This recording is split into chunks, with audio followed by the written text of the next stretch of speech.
এই আমার বাঁধাকপিগুলো দেখো বাড়তে শুরু করে দিয়েছে, কত সুন্দর হয়েছে। তো এইভাবে সকালবেলায় নিজে হাতে লাগানো সবজির গাছগুলো দেখতে কত ভালো লাগে বলো। এরকম করে আমরা এখন নিজেরাই সবজি লাগাতে পারছি, আগে আমরা কিনে খেতাম। তো আমি এখানে লাগিয়েছি কতগুলো ফুলকপি, বাঁধাকপি আর লাল শাক। তার সঙ্গে এই বাঁধাকপি ফুলকপিগুলো লাগিয়েছি, দেখো কত সুন্দর হয়েছে। এই বাঁধাকপিগুলো বাড়তে শুরু করে দিয়েছে। তো এইভাবে এই আলুগুলো শাক হয়ে গেছে, তো গাছ হয়ে গেছে।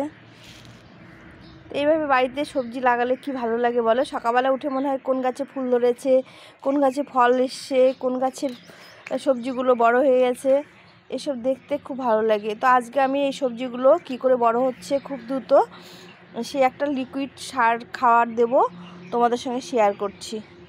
এখানে আমি 1 বালতি মতো জল নিয়েছি। এর মধ্যে আমি এখানে কিছুটা গোবর সার ফিল্টারের মধ্যে গোবর দিয়ে, উপরে জল দিয়ে, শুকনো গোবর দিয়ে সেগুলো জল দিয়ে রেখে, আর নিচে লিকুইড যে তরল সারটা বেরোবে সেটা রেখেছিলাম, সেটা বের করে আমি এই গাছে দিই।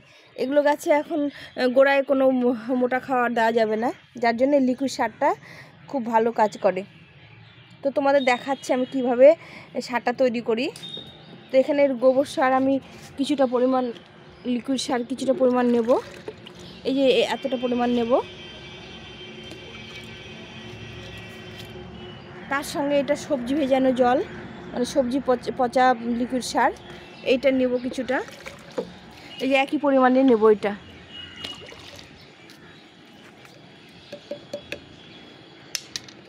আর এর সঙ্গে নেব এই যে খোল পচিয়ে রেখেছিলাম, পুরনো খোল পচিয়ে রেখেছিলাম, এটা কিছুটা নেব। এই 3টে সার একসঙ্গে মিশিয়ে আমি এই গাছগুলোতে দেব। এটা গাছের জন্য খুব একটা ভালো খাবার, খুব দ্রুত গাছগুলো বাড়বে। দেখো কালারটা কি সুন্দর হয়েছে। এভাবে সার দিলে গাছে খুব তাড়াতাড়ি ফুল ফল হবে। তো এই সারটা নিয়েছি তোমার 1 বালতি জলে, বালতি ভর্তি করে জল নিলাম। এই 3 ভাগের, এই মগের 1 লিটারে 3 ভাগের 1 ভাগ এর মধ্যে করে দিয়েছি। দিয়ে এটা এখন প্রত্যেকটা ফুল ফল গাছে আমি দিয়ে দিব। এই যে ছোটো ছোটো প্যাকেটের মধ্যে, গ্রো ব্যাগের মধ্যে লাগিয়েছি, এগুলো গাছে দিয়ে দিব।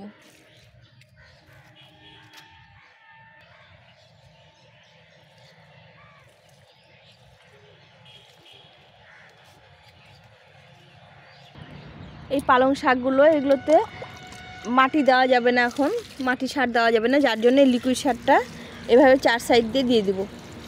দেখো গাছগুলো কত সুন্দর হয়েছে। এর মাঝখানে লাল শাকও লাগিয়েছি।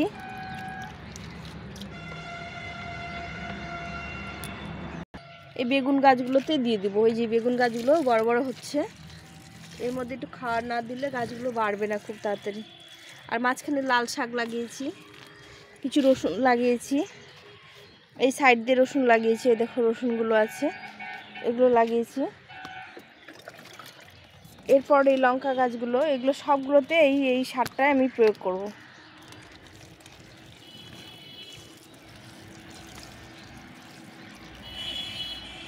এটা একটা খুব ভালো লিকুইড সার। এই পালং শাকগুলোতেই দিয়ে দিব। এর সঙ্গে এই যে পিটুনিয়া গাছের চারা গাছ লাগিয়েছি, এগুলোতে দিয়ে দিব। এই সব গাছের জন্য এই সারটা খুব উপকার।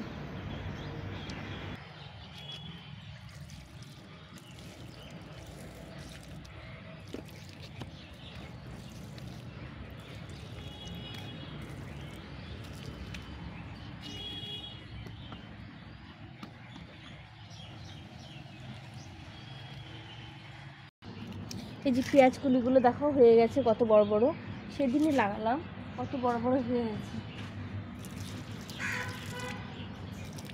পেঁয়াজ কলি, রসুনের পাতা সব হয়ে গেছে।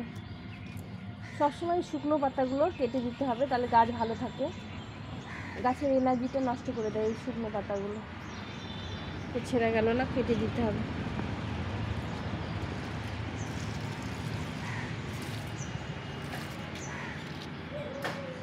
তো আমার ভিডিওটা কেমন লাগলো তোমাদের অবশ্যই কমেন্ট করে জানিও। তো ভিডিওটা এই পর্যন্তই। তোমরা ভালো থেকো, সুস্থ থেকো। আরও যেগুলো ভিডিও করব তোমাদের সঙ্গে শেয়ার করব। আমার দেখো সবজিগুলো কি তাড়াতাড়ি বড় হচ্ছে, আর যখন সবজিগুলো বড় হবে তোমাদের সঙ্গে আবার শেয়ার করব। টাটা।